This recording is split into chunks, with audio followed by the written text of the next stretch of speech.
We don't want your money, we want freedom. Salvini unleashes scathing attack on EU. Matteo Salvini lashed out against the EU in his latest warning to the bloc's future over member states' freedom to make independent decisions for their citizens. The former Italian deputy prime minister warned the EU executive should work to ensure vaccine doses are delivered to member states whilst allowing them the freedom to spend the bloc's recovery funds as they please. The leader of the right-wing party League told the New Europe, "We haven't asked for anything. Europe should only respect the existing pacts and let us continue to work on our own.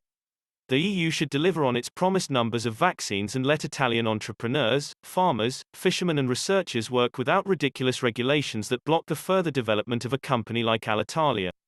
We're not asking for money, just the right to the freedom to work."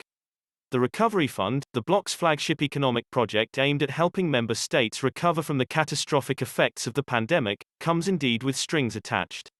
Italy, which pushed hard for more EU support at the height of the crisis, is set to receive the largest share, €209 billion, or 28% of the entire rescue fund.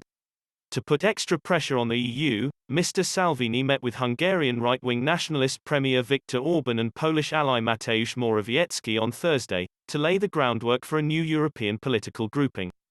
Nationalists have tried and failed to unify their forces for a long time in Europe, partly due to clashing national interests and partly over big differences in views on external relationships such as ties with Russia.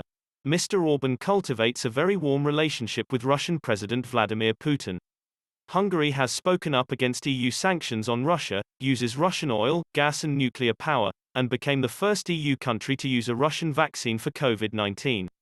Mr. Salvini is also pro-Russia, as are some other parties in the potential alliance. Speaking after the meeting, the Italian politician said, "The top priorities are the EU repatriation policy and border protection.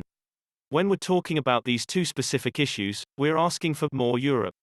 In some policy areas, we want the other members of the European Union to be able to decide for themselves on other issues, but on these two specific points, we think Europe should have a major role in terms of cooperation."